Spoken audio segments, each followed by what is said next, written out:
Dear Founder, as you know, there's no blueprint for entrepreneurship. You wear so many hats, you burn the midnight oil, you pour your heart and soul into everything that you do. But without a doubt, the journey is worth every single second that you put into it. I'm Lindsay Pinchuk, host of the Dear Founder podcast. I say this because I've lived it for over a decade. I started my first company with $500 in my pocket and a baby in my belly. I grew it and I sold it all. This podcast is my weekly letter to you. We'll talk all things starting, growing, nurturing, and in some cases, even selling a business. Together with some of my closest contacts, I'm here to help you find your own success, whatever that means to you. The ride as a founder is the ride of your life. So come on in and join me for another episode that will get you one step closer to reaching your own founder goals.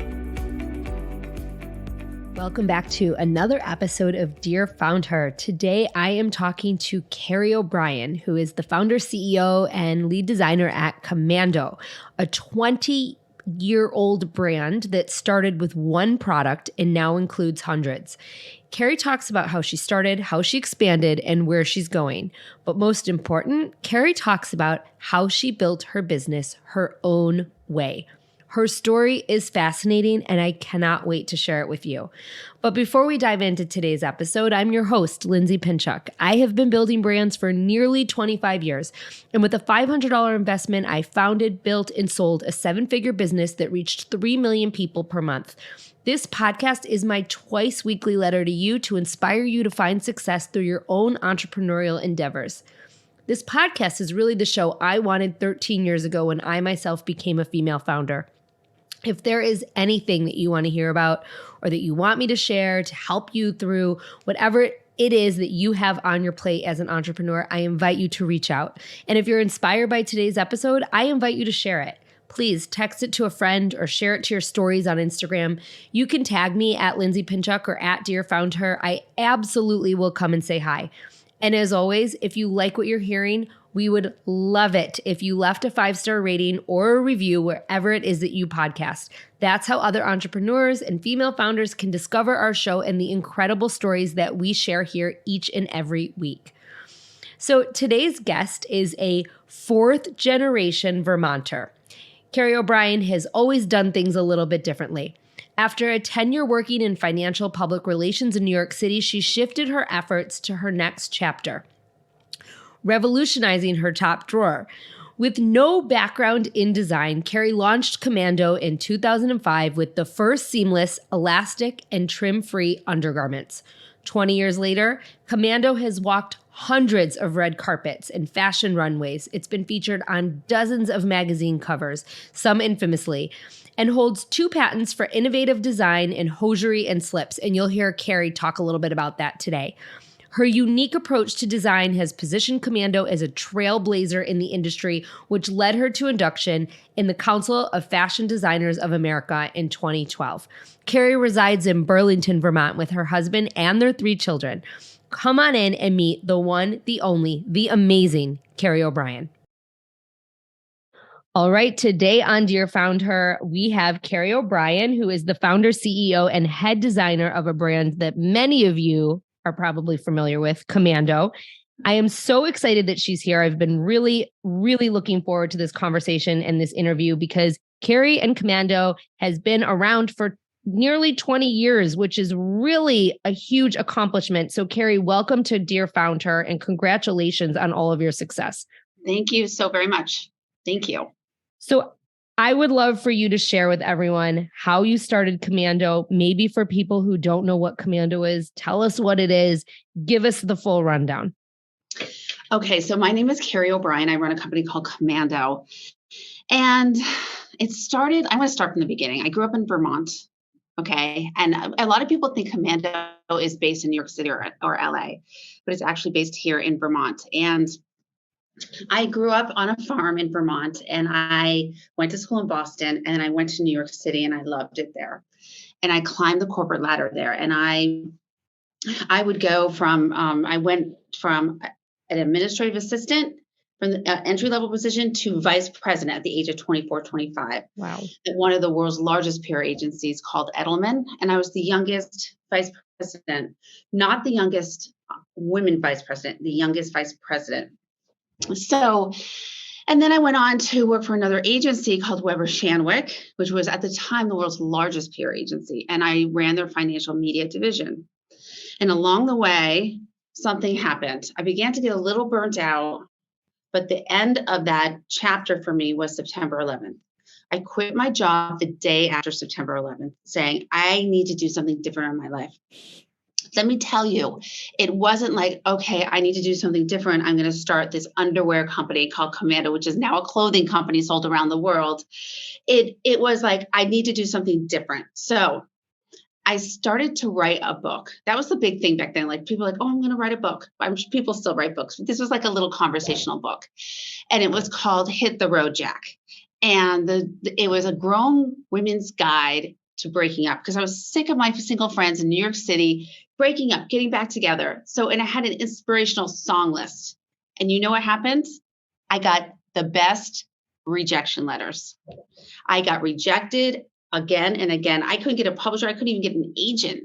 And they said, Kerry, you really need to write about what you know. What do you really know? And I'm like, well, I'm not going to write about PR. Okay. But I am going to write about styling, because I help my friends style all the time. I really like it. And one of the things I realized is it didn't matter how many conversations I'd have with my friends, that we would talk about what they'd wear from head to toe, and they'd show up and we wearing the most horrendous underwear. Horrendous. So I began to write a book called Rack Management 101, what every woman needs to know about bras, chickens, and duct tape. And in the middle of writing that book, I shut the book, I put it away, I made fake business cards, and I went into a trade show, a lingerie trade show. I looked around and I said, I'm going to transform this industry. And so that is the day I decided to start Commando. And that was about 20 years ago. It was when I didn't have any children yet. And now I have 3. And now I'm living back in Vermont. And now Commando has turned into an underwear bodywear, your favorite everything line. We do pantsuiting, and, we're launching denim later this year. So we're sold around the world. So it's been a journey. Well, that is an amazing story. I love it. And I want to dial it back to that time 20 years ago when you went into that trade show and you said to yourself that you were going to transform the industry. What was it that you wanted to transform? What did you see that led you to say, okay, like this needs to be fixed? Because obviously you saw what your friends were wearing, but when you're at the trade show, it's kind of a different perspective. Well, I went there. And because remember, I was in financial media relations, so I represented publicly traded companies in all sorts of industries. And I've been to a lot of different trade shows. And I thought this lingerie trade show was going to be like spectacular, like excitement. There wasn't any excitement at the show. And I realized that there wasn't underwear being made given my perspective and my friend's perspective. The reason I started Commando is I loved all sorts of different clothing. I had a pair of denim brand that I could always rely on, a pair of shoe brand, the perfect black dress brand. I had all these go-to items, but when I opened up my top drawer, I was deflated. I felt like there were 3 categories of underwear. The first one was the sexy underwear, that it's a male's view of sexy. The second one was trying to control you. And therefore you have to be smaller in order to feel beautiful, which I don't believe that. And the third one was comfortable. If you want comfort, then here you go. You must not care about what you look like. So here's the biggest granny panty. And they weren't understanding the fact that the woman wants to be comfortable. She wants to have something that understands her body and looks fantastic on her body, and that doesn't dig into her body. So the whole idea of, it was really a huge advantage for me to not have any formal training at all in design, because I didn't know what you weren't supposed to do. So we pioneered the raw cut underwear. It's still one of our best sellers. It's the Commando original thong that comes in microfiber. Now we do it in cotton and modal and all the sorts of things. But people really think, okay, it's because you don't want any panty lines. Panty lines are a byproduct of something that's actually digging into you, which is uncomfortable. Right. Nobody wants that. I Right. don't. So that was kind of the moment, like I am entering this category and I'm going to bring Kerry's perspective. So in that moment, what did you do? I mean, you're a PR person. You were working with financial PR institution. I mean, like that's totally different, right? So you Right. say, I'm going to transform this industry. What was the first step that you took to do this? Well, remember that book I was writing about bras, chickens, and duck? Mm-hmm. Do you know what I mean by chickens? No, I don't. Okay. So And a lot maybe I'm just and maybe I'm just cloudy today given my week, so but many times, like I would help women find bras that fit them. And sometimes I'd be like, this outfit fits you fine, just put in a pair of chickens. And they're like, what oh, are those? The reason why a lot of women, and it was meant to be it's just an accessory. So a lot of yeah. women, like, they didn't know they existed because for some reason they were marketed in a way that it was a big secret. Ooh, they're called like, I think they were called secrets or like something. And there was a woman packaged with longingly looking at her breasts. This is not the customer that's looking for this. So I basically took silicone breast enhancers, clear in color. I called a mastectomy company here in the United States, and I put them in a bright pink takeout container. And it was called Takeouts, the Better Boob Job. Boom. I went door to door selling that. Okay. My first stop was Henry Bendel way back when. And Yep. I was at this point, I'm pregnant with Jack. So I'm like waddling in, like with my little cutout. I went to Kinko. I went to Kinko's and literally cut out the packaging and scored it and taped it. And I call it my Trojan horse because it really opened up the door to Hunter Bendel said yes. The reason they said yes is it was a totally unique approach to packaging and accessories. It was a new category of accessories that they could sell, and it was one size, one color. They didn't have to assort the collection. I'm just going to put this on the counter. She's going to get a laugh, and she probably is going to buy it and love it. And it's just kind of a fun thing. So next thing you know, like after Henry Bendel, I went to the West Coast and I went door to door to the cool boutiques up in the boutique, up and down the coast on the West Coast. And several weeks later, gave birth to Jack. Next thing you know, I'm in People magazine because all the stylists are asking for it. Like I think the set of Stepford Wives kept on FedExing dozens and dozens and dozens to the cast. And I was in a few hundred stores within months. Hi, guys. It's me, Lindsay. I'm not sure if you're aware, but over the last 9 months, I haven't just helped big enterprise brands on their marketing efforts through my consulting firm. I've also helped over a dozen women, small business owners, in launching their companies, building their brands, and to tweak what wasn't working. I've been building and growing brands for nearly 25 years, but I've forever used one method to build my own brands and that of my clients and students. My signature sweep method utilizes social media, your website, emails, events, partnerships, and publicity to generate and execute cost-effective, community-centric marketing strategies. If you're looking for that added layer of guidance, please reach out. There's a link in my show notes. Book a call with me and let's see how I can help you. I can't wait to meet you and learn about your business. Now back to the show. So how do you transform from that one product to that next product? And what was that next product? Well, it's funny because I thought, oh my God, this is great. I'm going to be able to retire. This is a big idea. And then these boutiques were like, this is selling really well. What else do you have? I'm like, what? I have to come up with newness. Of course, now I know it's all about what's new. You keep what is working and you don't deviate from quality of what you have in your assortment, but you always have to evolve your brand with technology and fashion and fit. So the next big category I went into is underwear. I was so disappointed in my underwear. And I just asked a simple question. Why does there have to be elastic in underwear? Why? It's my nemesis. People were like, oh, well, if you have a thong, it resolves panty lines. That is so not true. What it does is just pinches your hips, which even looks and feels worse. Yep. So I decided to tackle the underwear industry. And that's when the original Commando thong was created. And, this is how I did it. I went in and I asked questions, and I wasn't embarrassed or afraid that I didn't know the industry. I wasn't. I was very honest. I told them about my background, and I told them what I was trying to do. And you know what? I'm a true believer. People like to help other people. I just really think that. And if they can't help you, chances are they know someone else that can. So if you can just go down that road and be humble enough to know that you don't know the answers, that's why you're asking. It's okay that you don't. Your brand name is genius. Thank you. I mean, it is absolutely genius. So how did you get to that name? Like, did the product come first and it was the Commando thong? Or was it like, I'm going to create a brand called Commando? And like, it is such a powerful name that you have created for your brand. And so I'm really interested into how you got there.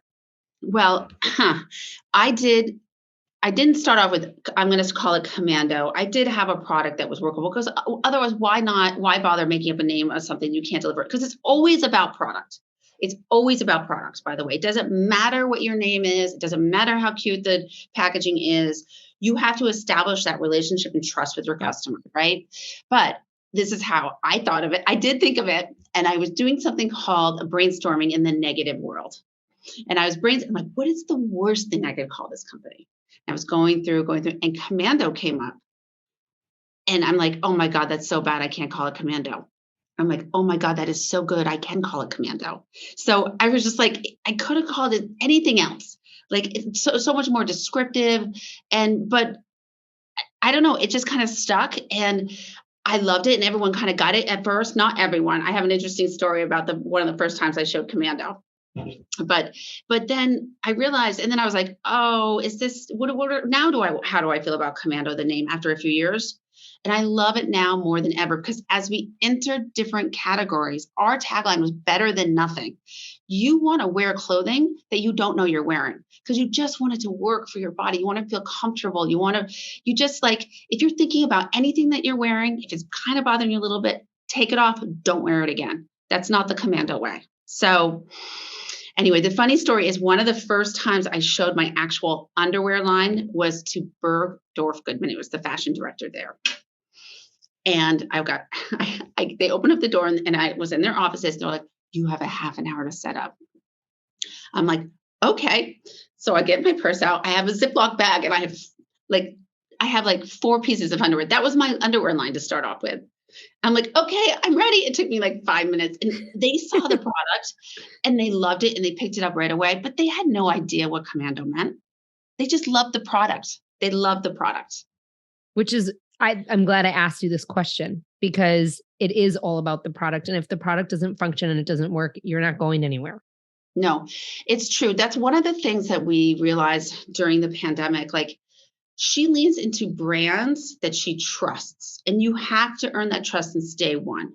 And it's a friendship. It's a relationship you have with your customer. And I always designed for myself, like, what would I love to wear? And I don't like anything to slow me down, especially in my clothing. So I fit test everything. It's called the Kerry test. I fit test every single thing that goes into the line. And we fit test on real people, real sizes, all of it, not just scaling up a pattern up and down. But she just really she's followed us along from underwear to body suits to hosiery to leggings to now CEO suiting. We have a whole suit collection now that's one of our best sellers. And I created it in the middle of pandemic, because I was like, she's going to want to be comfortable, and she's going to want to look snappy when we're post-pandemic. And she loves it. Well, so I love that you just said this, because I mean, you actually just took the words out of my mouth, but I wrote down relationship and trust with the customer. And clearly you have it, because if you didn't have it, you wouldn't be able to expand your brand the way that you have. And your customer clearly wants more from you and continues to want more from you. But how did you kind of go from that I want to go back to the takeouts to all of a sudden you have more SKUs and you're growing? What was kind of the evolution in terms of your distribution and how you got the word out? Because those are two very different products that you first started with and that you ended up evolving to. Well, of course, you remember my background, I was in PR. Even though I didn't do fashion PR, I knew having the name Commando would help me get people's attention, number one, at least in the beginning. I knew the stores I wanted to be in that would attract the eyes of creating a grassroots campaign. Does that make sense to you? Yep, So, I absolutely. mean, Henry Bendel was the place to go to, like back and so then when I went to the West Coast, like I told you, I would say, oh, and by the way, Henry Bendel has picked this up. And they're like, well, then I was in Fred Siegel, and I think it was Lisa Klein back in the day, and all of these stores just kind of dominoed in, and then that relationship began. So, but I've always believed in a grassroots. Of course, yes. I mean, People Magazine, celebrities started wearing, but I want you to remember, 20 years ago, you weren't allowed to talk about what women were wearing for underwear. Like the stylists and the celebrities would be like offended that you would even want to get credited for them wearing Commando underneath because they don't, they're unmentionables, right? So, but now everyone's running around with sheer clothing. It's that trend started like over a decade ago, and the people are more than happy to talk about it, which is great. But I do believe grassroots is a key component to Commando's marketing efforts. The authenticity that we don't pay anybody to wear a product. We don't pay for any type of sponsorships or really traditional advertising. If they want to wear a product, and we've walked so many red carpets, we've been on so many magazine covers. Celebrities love us because they're like all the other, all the other customers. They just love the way Commando makes them look and feel. Do you think there's not a right or wrong answer to this? I'm very curious about your opinion. Do you think that grassroots is as important today with the growth and the explosion of social media as it was when you started? Because we were in a different space 20 years ago when it came to marketing your product and your business. You didn't have social media. Right. Well, I think that grassroots has been replaced by authenticity. Everyone talks about authenticity, right? You want it to be authentic. I mean, people care about brands because they want to know the story of the brand, right? They want to know who they're dealing with. And so where grassroots was like person to person in the know, now you're able to speak about your authenticity and doing things like, doing the Kerry fit test, caring about where your fabrics come from, how they're made, and and not paying people to wear our stuff all adds to that authenticity. Today's episode is brought to you by Hivecast, an amazing agency providing high-quality podcast production made simple and affordable. I hit the jackpot when I came across Hivecast. As I pieced together services from contractors all over the web initially to help me with my podcast, Hivecast was everything that I needed all in one place. For just $500 per month, they not only produce and edit 4 episodes, but they also create the marketing assets. Emma, my account manager, is amazing, making sure that I'm on task and that we can schedule episodes regularly and by my deadlines. Honestly, the time saved working with Hivecast is worth at least triple what I'm paying. Their sister company, Fireside, offers other marketing services for small businesses, including social media management, Facebook and Instagram ads, search engine marketing, and so much more. Again, all at a rate palatable by a small business owner. The best part, there's no contract. You can purchase their services as needed on a monthly basis. Use the code FOUNDHER and save 50% off your first month of services. Give them a try. The decision to outsource this part of my business has surely saved me a ton in the long run, and it was the best decision I've made for my business. How do you leverage relationships now like you did 20 years ago? And I say this with just such admiration because the way that you grew Commando was how I grew my first company. I started working with one company and then I said, well, I'm working with this company. So don't you want to be a part of that too? And yours was stores, mine was car seats and strollers. And before I knew it, I had every, stroller that was on the floor at Bye Bye Baby paying to be at my events because I was leveraging those relationships. So how important is that today as it was 20 years ago?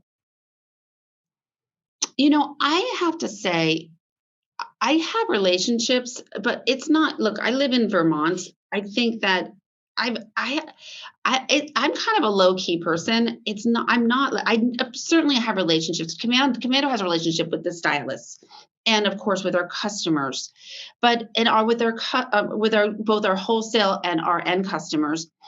But I don't know if leveraging a relationship helps us sell more. I just don't. I think that it does come down to does she like your brand? Does she like what you stand for? And does she like how she feels when she wears your product? That is what it comes down to. That's what I think.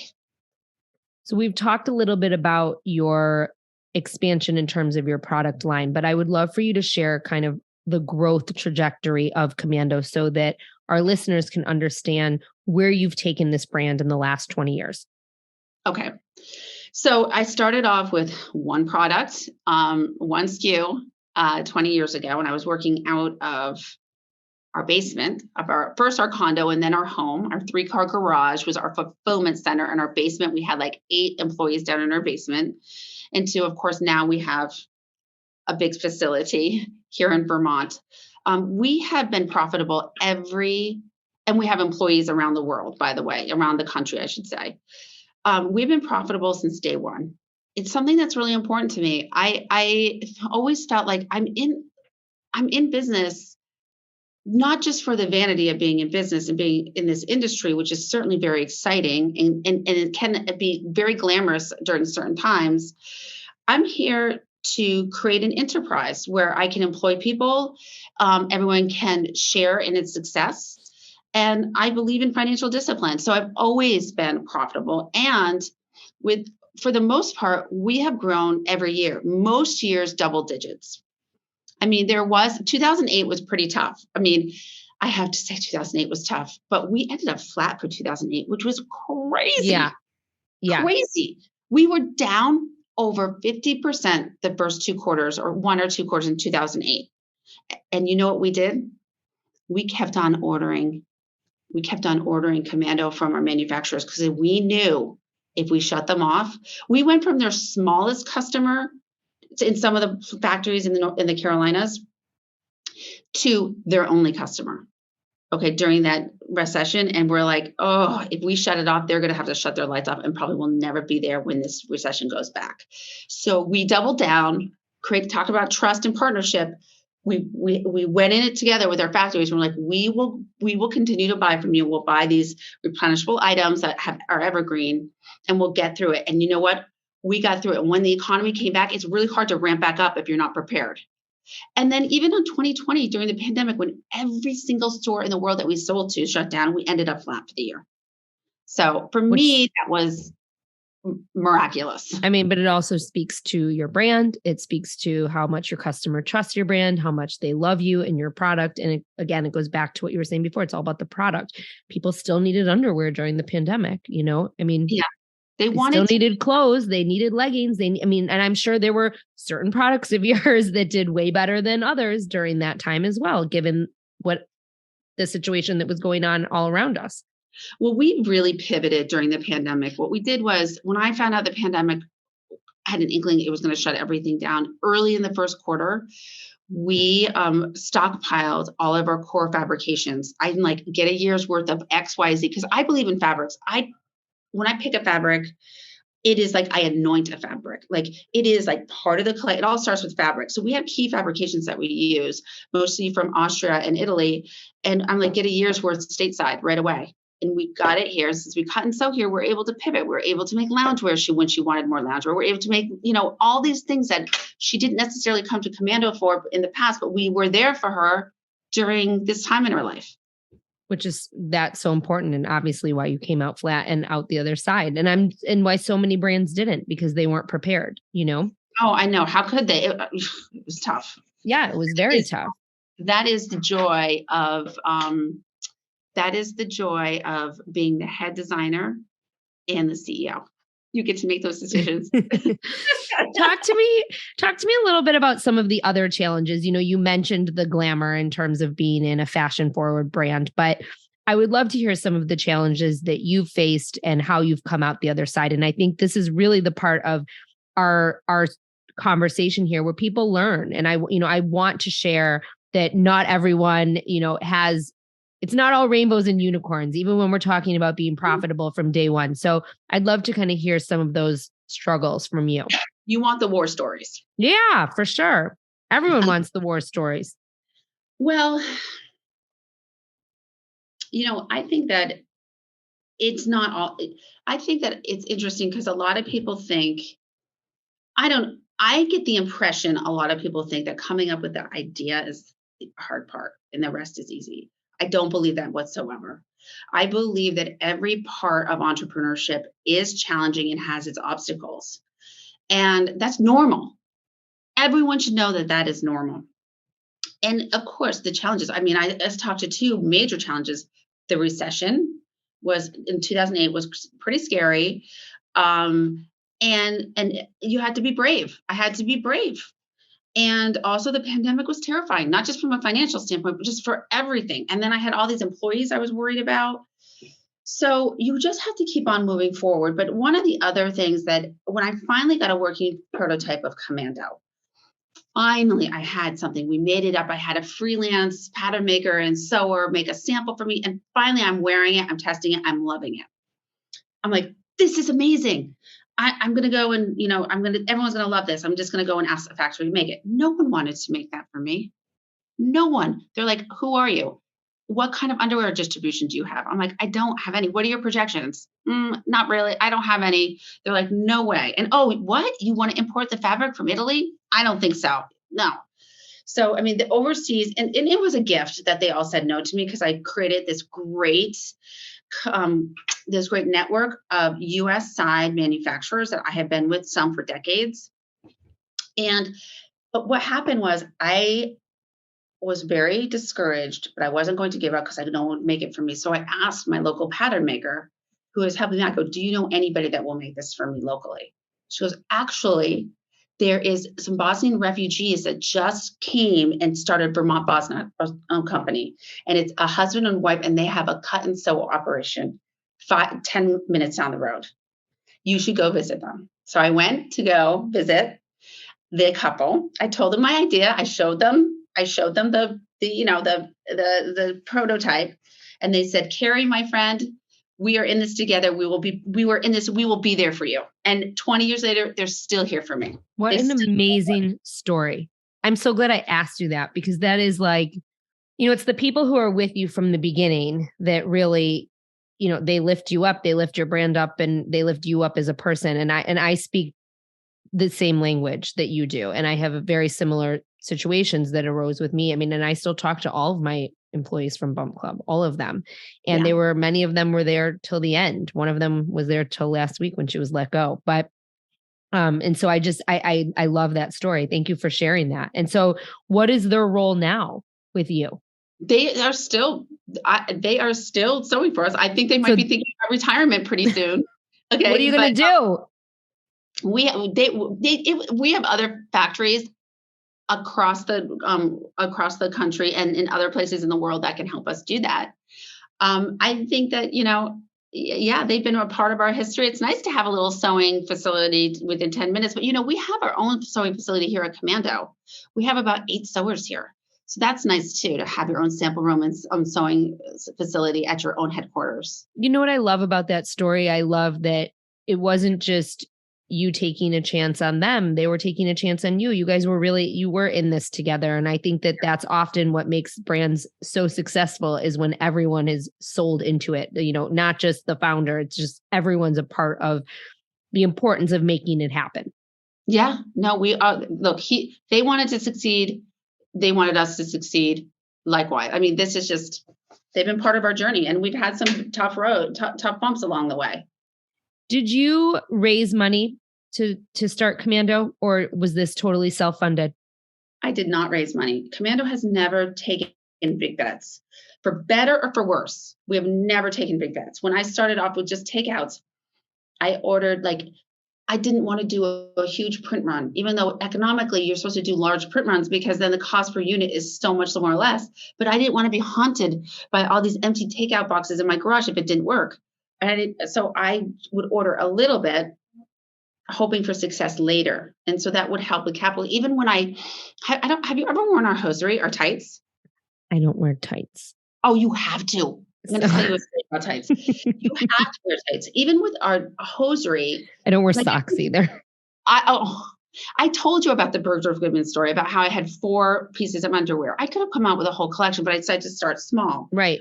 Launched hosiery. I had a black opaque hosiery, footless and footed, and that was it. And believe me, it took off like crazy. We have a patent on our hosiery. When I was in corporate, when I had my corporate job, I had to wear either a pantsuit or a regular suit every day, and I wore hosiery every day. After September 11th, when I was able to move back to my apartment, I threw away, and I had already quit my job. I threw away all of my hosiery, and I said, "I'm never, ever, ever going to wear you again." Fast forward several years later, I have an appearance at Saks Fifth Avenue. Come meet the designer of Commando. And so I'm like, this is so exciting. So I wear a crochet dress and I have my Commando slip. We have a patent on our slips too, by the way, because we put weights in our hems so they stay down. It's amazing. And Commando underwear. And I'm like, oh, this texture is so beautiful. I think I need a pair of nude fishnets to go with this outfit to make it perfect. I went and bought very expensive nude fishnets. And all of a sudden I am non-control. I am in misery. I'm in a bad mood. I told my husband, Ed, I'm like, I'm in such a bad mood right now, but why? I should be so happy and honored that I'm here at the beautiful flagship at Saks Fifth Avenue. And I realized it was that hosiery, that awful waistband around my. You were uncomfortable. I was uncomfortable, and it had become, since I was so used to Commando, it was entirely unacceptable to me, and it affected my mood. But it inspired me because I'm like, I'm going to Commandotize the hosiery industry, and we did. We did. What's the future for Commando? Well, at Commando, we like to say we make your favorite everything. So we are going to continue. We started with the top drawer, and we're going to continue to work down and earn, more share of her closet. Like, imagine opening up your closet and loving everything in your closet, and you wanting to wear everything in your closet. How simple would your life be? Okay, that is what Commando wants to provide to women and maybe one day men. That's awesome. That's absolutely awesome. As a female founder, what are you the most proud of? It's hard because I don't know what it's like to be a male founder, but I will say. Thank you for saying that. Fair question. I accept, people have sometimes asked me, what is the hardest thing you've ever done? It is hard to be a mom. I have never been more scared, more vulnerable, more happy, more emotional than being a mother. It has been incredible and challenging and scary and joyous, and layering that on top of growing a company. Like, I call Commando my fourth child. I have 3 children. Sure. It's my 4th child. It could be my 5th if you count my husband as my child. Just kidding. No, you sound like me. Yeah. We speak the same language. So I think that's what I'm most proud of, is that I was able to do this my way. And I know that sounds a little Frank Sinatra-esque, but everyone now is like moving to where they want to live because the pandemic allowed everyone to work remotely. When I started this company, we moved to Vermont because I wanted to go back to Vermont because I'm a 4th generation Vermonter. And everyone's like, what are you doing living in Vermont? You're a clothing company. At first I was an underwear company. Now I'm a clothing company. I did it because that's the way I wanted to live. I wanted to raise my children in Vermont. I wanted to live here, and I wanted to do it my way. So it doesn't make any sense, just like it doesn't make any sense at all to some people that we still manufacture in the United States. It doesn't make sense that we buy fabrics from Europe and cut and sew them here, or we fit test every garment. It's just the way I wanted to live. And, it's been exciting. I mean, I don't know if you know this, but I was inducted in the CFDA, the Council of Fashion Designers of America, several years ago. I'm sure I'm the only one from Vermont that has ever been inducted. One of the few at the time. I was in intimate apparel, in intimate apparel, and I was one of the few of that. So I don't know. It's been a journey. It's been a good one. It's been a good one. I love how you answered that question, because you answered that question in a way that no male founder ever could. Yeah. That's true. You're right. You're right.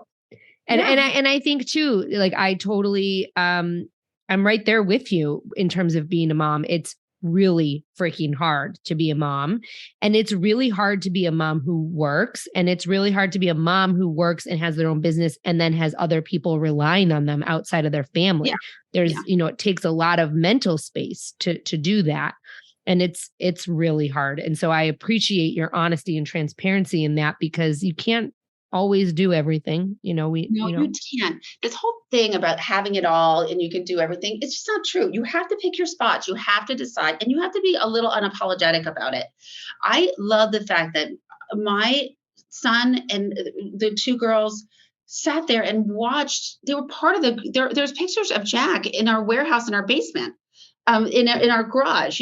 They were part of our journey, and they remember it, and they saw how hard we worked. And some nights we're like super psyched about something, and other nights I was like, oh no, I don't get as upset anymore. I don't have those little up and downs as much, but they're part of the journey. And I think it adds something for them. What do they think of it? We don't. Do they ever talk to you about it?